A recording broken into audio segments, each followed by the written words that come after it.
komm recht. Hello, I'm Ian Leyland. I'm the art director for Star Citizen. So, underground. Today we're going to talk about underground facilities. Now, this was a presentation that we gave Chris internally a little while back. And what we're going to cover is how we're going to take one of the locations we have in the game right now, but actually really design it from the ground up to be the location archetype that we really wanted. Okay, let's get started. Nicht Bunker. Nee, wirklich Underground cool. System. Es wird Ja. mehr Sachen. Also böses Ding, so ein bisschen. Let's Optional wiederholbar für Charaktere. Charaktere. Ja, kann auch sein. Now the problem was we made these originally for the CitizenCon presentation demo, and the time we had wasn't enough to kind of take the location where we wanted it to be. Now, ja, also schon it kind of Bunkers und so, aber andere Sachen als Bunker. Ja, genau. Da kommt noch mehr. It gives a multi-room layout opportunity for FPS combat, but we always knew we wanted it to be able to scale, you know, small, medium, large, to accommodate maybe 60 minutes of gameplay time per location. Oh, okay. So how do we go about designing a location archetype from the ground up? So what we do is we split the location into the core areas we want to visually develop. Now for underground facilities, the first thing we're looking at here is what we're calling Zone 1. So this is the presence on the landscape. So what we're looking at here is an example key art shot of what a medium-sized underground facility could look like. So dominant features that we're seeing here is a kind of a key spire. This is instantly where your player, you should be able to navigate towards. This could be like a corporate wing or an executive landing pad on the top. And then moving down is very important to be able to get the landing pads or the landing hangars quite close to the facility, because we wanted that experience as the player lands. They're not far off from the location, they're actually quite close, and you should be able to see a little FPS area where the player lands. Also, what we're seeing here is some visual justification at what might actually be going on. So you're seeing, you know, processing and tanks and supplies actually on the landscape there.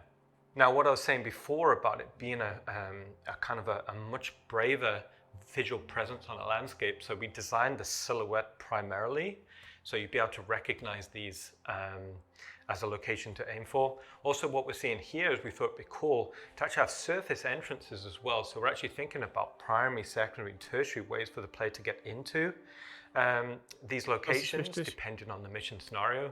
So like I said before, you've got like executive pads at the top, you've got the main hangars in the middle, and surface entrances down there below. Now moving on to the inside, so after the players landed through the hangars, they'll be brought up into the main corporate reception. Now these are going to be quite interesting because we'll be able to rebrand these depending on the manufacturer or the location. That's where we'll get a lot of the variety. But this is the corporate presence before the player would go down into the bowels of the facility. And what we're seeing here is, you know, just an example of what a bearing reception could feel like. Das ist Medium, ne? Nochmal. Now moving into Zone 2, with it being an underground facility, the physical act of going underground, that's cool, right? So we wanted Zone 2 to be about the logistics of the player going up and down and how we can make that cool visually, but also interesting from a player experience. So this is the transit, the elevator network. So we played around with a few different ideas into this, and one of the things that we thought could be quite interesting is the elevator itself could be a mini play space. So what we're looking at here is control room idea quite early, what sort of scale vehicles there could be. Now ultimately we didn't go with this idea, it was, didn't really fit the art style that we wanted.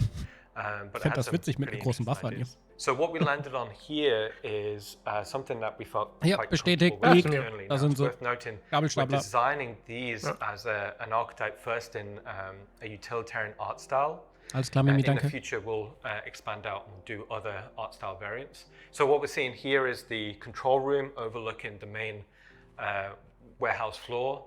And then this sieht so ein bisschen tatsächlich aus wie ein Hangar, ne? Also wo man derzeit landet. For the play to understand, like that's where logistics will go up and down. And for the elevator itself, we wanted it to be its own play space. So on the top level, that's where containers will be shipped up and down. Maybe underneath it, there could be little nooks and crannies if we wanted to stealth into the location. We'd be able to give opportunities for the player there. And down below, this is what the player would kind of see. So now they're really starting to get into the bowels of the facility. So echoing of that control room down below.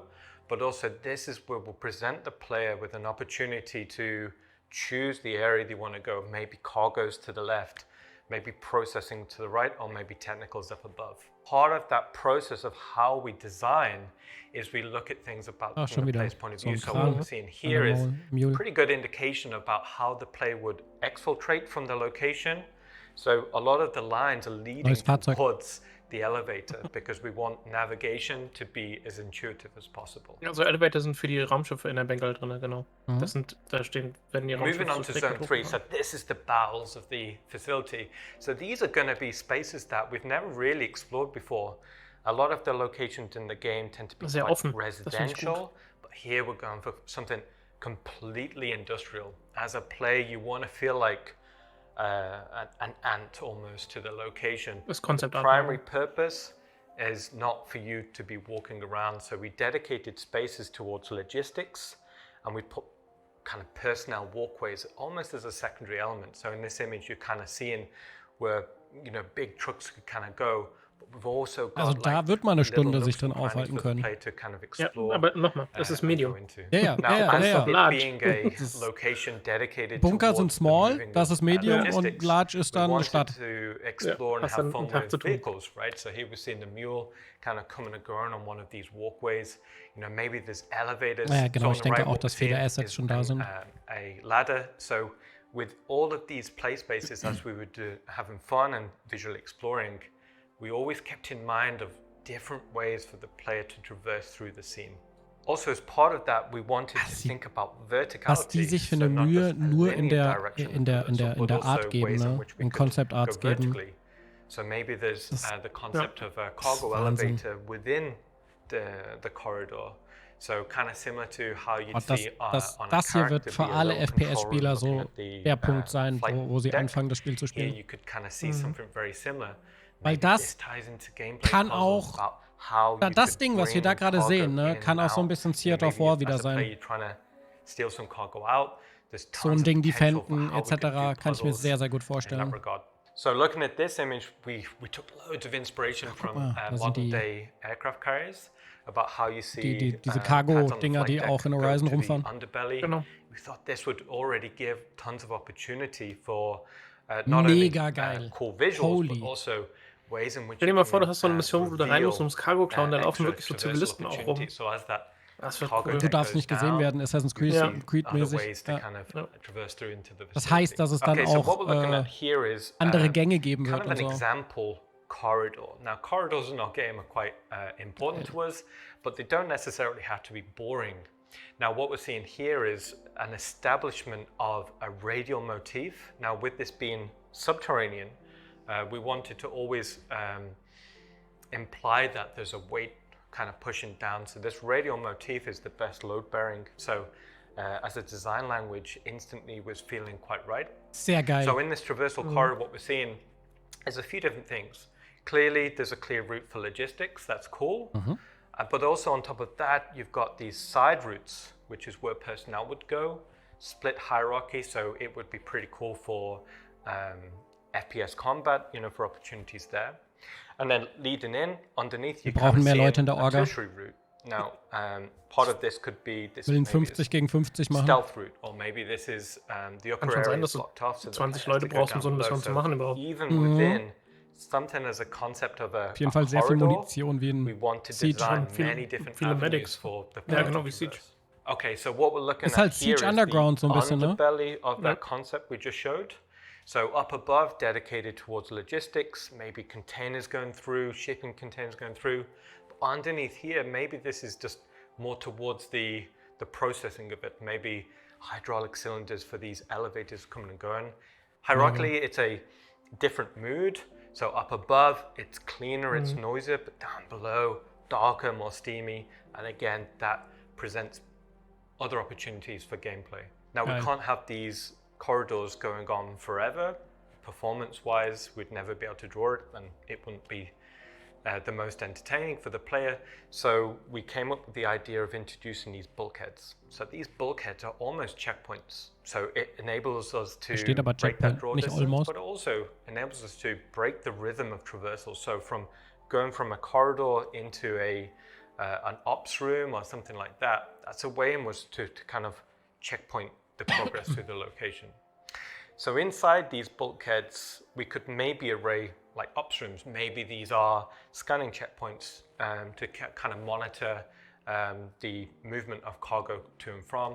You know, also inside here, you know, there could be tea rooms or break rooms or offices. So again, we're trying to break the rhythm of traversal, so the player's going from a large space to a small space, but also from one theme to another theme. And what that will hopefully do is create a really good rhythm of play space where the player's not getting bored of traversing through the space. So what we're seeing here is a side view to kind of explain how that process. So on the left, we've come in from the corridor. So on the top, we're seeing the primary route through. Bin gerade ein bisschen entsetzt. The bottom route coming in as well. So this is how, again, we're going to try and das ist halt überwältigt, ne? Ja, es ist so ein Medium einfach. In mind. Now going from a large corridor, wie kann das, was die da gerade machen, nur Medium sein, so in das heißt, was sie noch vorhaben? Was wird das andere? Das muss eine Stadt werden, oder? Oder zumindest halt ein Außenposten oder was, ja. Eine richtige Basis halt. Ja. Und das ist ja schon eine richtige Basis. From traversal networks to theme rooms. Now, as the players traversing through, we wanted to chapter that experience with key theme rooms. Now, what we're seeing here is an example of an industrial space. Maybe it's processing. We didn't want to go too specific. Just so in the early development process, we wanted to explore motifs that could work. So here we're seeing an example, a processing room, but there's a few key things that's kind of cool. So right from the bottom level, there's a network of levels which will be dedicated towards processing, you know, pipes, machinery, all of that sort of good stuff. And then as we get higher up, we're seeing that very dominant kind of technical control wing suspended over the play space. As an idea, this creates a plethora of interesting opportunities as a play space to fight the way through or solve puzzles. One of the things early on we wanted is cause and effect. We wanted the player to be interacting, kommt ja noch Hacking und sowas dazu. But seeing that reflect into the space. Ja klar, alles was im Game irgendwann sein wird, wird dann auch alles reingesteckt, gepackt. Another theme room idea we came up with was processing. So bringing in raw materials, processing them through, ready for manufacturing. So we had a bit of fun with ways in which we could kind of create these quite interesting set pieces. So it's not all just industry in the underbelly of these underground facilities. There's also going to be technical areas, areas dedicated towards the control of the location. So what we're seeing here is maybe it's the main map room. So this is where they control the networking of everything. And also on here, you've got the overseeing executive suite. So it's not just technicians here, but also executive wings. And also as a bit of fun, if the player does get access to these executive wings, then we're seeing another type of art style in here as well. So we've seen industrial, we've seen technical. Now we'll be seeing, you know, more like the corporate foyer we saw up above. So meeting rooms, office spaces, that sort of thing. And what we're seeing here is maybe there's the data processing of the location. So as a quick idea, we thought these data racks are actually submerged for cooling in a base of water. We thought also it'd be cool if there's a cause and effect. So if the player solves a puzzle, to go from it being below water to above water. So again, ways in which we can kind of spark ideas or conversations with design about interesting opportunities. Wahnsinn. Das ist echt Wahnsinn. Und jetzt noch Zone 4, was geht jetzt noch? And then lastly, Zone 4. Now, it'd be a missed opportunity if we didn't go into some sort of organic locations as part of the underground facilities. So this could be excavation zones or areas where it'd been abandoned. This could lead into cave networks. This was something Ich we wollte had gerade sagen, das ist ja im Prinzip, Zone 4 ist dann Clasher-Tunnel. How do we actually take the player from being in this fairly well-established industrial location to a cave? There needs to be some form of transition period. So we came up with ideas about how we'd see excavation equipment or, with the roads kind of peter out. And as part of the roads, maybe we can do some pretty cool layouts for the player to drive through. Something that's a little bit more invested than just a straight Hey, da line. wird sich doch ein neues Fahrzeug anbieten zum Durchfahren. Transition period between heavy industrial to exposed cave. Vielleicht eins mit dem Ersatzreifen. Bei der Größe kannst du einfach mit der Gladius durchfliegen. Also. Maybe there's a large boring machine still there. Again, maybe that turns into some form of gameplay opportunity for the player to traverse over, interact. That's kind of cool. Also, as part of that, another opportunity to introduce a new element to the space could be, as we're transitioning towards more natural spaces, we can not only introduce different types of geology, but maybe we're introducing some form of liquid. So depending on the location, maybe it's on a certain planet, there could be like underground rivers, underground lakes, maybe it's lava. On a certain planet? Maybe it's acidic. And also if we're describing these locations as maybe ich liebe das gerade, was ich da sehe, ne? We could start to showcase ich bin ja jemand, der sehr, sehr gerne FPS in dem Spiel auch spielt. Und pretty cool opportunities. Das ist schon. So also another process we do during concept development is I like to start taking some of these ideas we're developing and get them in the engine as soon as possible. And what this affords us is we can sit down with Todd and we can really evaluate how well an idea is working in terms of space, size, composition, gameplay. Wo wir bei nur Concept Art wären, nicht wahr? Doch, nicht nur Concept Art. And what we're looking at here is very loose concept meshes brought into the engine, quickly lit, just for that exploration process. Ja. Bisher nur Concept Art, wirklich. That's an overview. Das war gemalt. What we're in pushing Flash. For the new underground facilities. I'm quite excited about it, and hopefully you are soon. Oh ja. And we look forward to showing you Greybox, aber ich meine, als sie die Schmieden guck mal. Ich habe lieber schon ein bisschen Greybox als wirklich nur Concept Art, ne? Also muss man. Da ist dann. Alter. Es ist halt ein anderes Feeling, wenn du es so gerendert nochmal siehst. Auch wenn es natürlich noch ewig dauert, bis es fertig ist. Ja, klar, aber es ist. So fühlt es sich schon greifbar an. Es ist, und es ist halt kein Render-Trailer, so, ne? So wie ein Sandwurm. Sondern es ist halt, man weiß, dass das hier Greybox schon ist.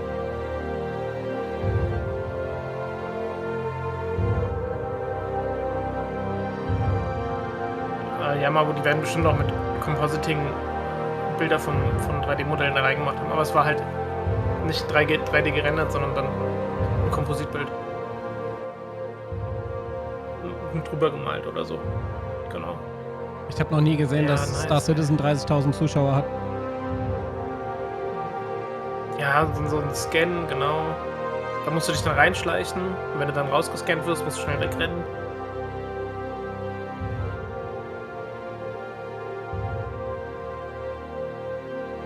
Ein Cargozug, ja. Ich will einen Zug haben in Star Citizen. Das fehlt noch. Wir haben noch. Ja, ich finde, das ist ein gutes Vehikel, ein Zug. Musst du Maschinen bauen und so. Train Simulator. Stark. Genau. Sehr, sehr, sehr starkes Ding. Also. Da war ein Starfarer drauf, guck mal. Das hier ist fast mein Highlight bisher, würde ich. Also klar, die Planeten und so, ne? That was the new Underground, starring our very own Star Citizen Oh, jetzt kommt gleich mein Lieblingsthema. Hey Panda, grüß dich. Why are we redoing the underground facilities? Well, kind of as we said in the segment, we always wanted it to be a much bigger, more special location in the game, so it was always on our to-do list. And you've been here a while. The last 10 memories, drink up, Todd. Last 10 years, what's your favorite memory? Ooh, favorite memory. It's kind of hard to pick one. but maybe a good one. So langsam hat man das Gefühl, es geht doch vorwärts. I remember going. Seit einem Jahr hat man das Gefühl. Nearly 9 years ago and. Es wird immer schneller, ja. Going on paternity. Seit einem Jahr ist das schon sehr, sehr, sehr stark. And we had about 6 or 8 weeks to make it, so that was a good fun. Okay. 6 Wochen. I was not originally on your team, and it was just kind of like, here it is. Ich will den Kaffeebecher will ich haben. We kind of pushed the engine to what it could do at the time, and we was super happy with it. Yeah. So these new underground facilities, it's not just going to be a big, giant, empty, awesome-looking, playground with nothing to do. Correct.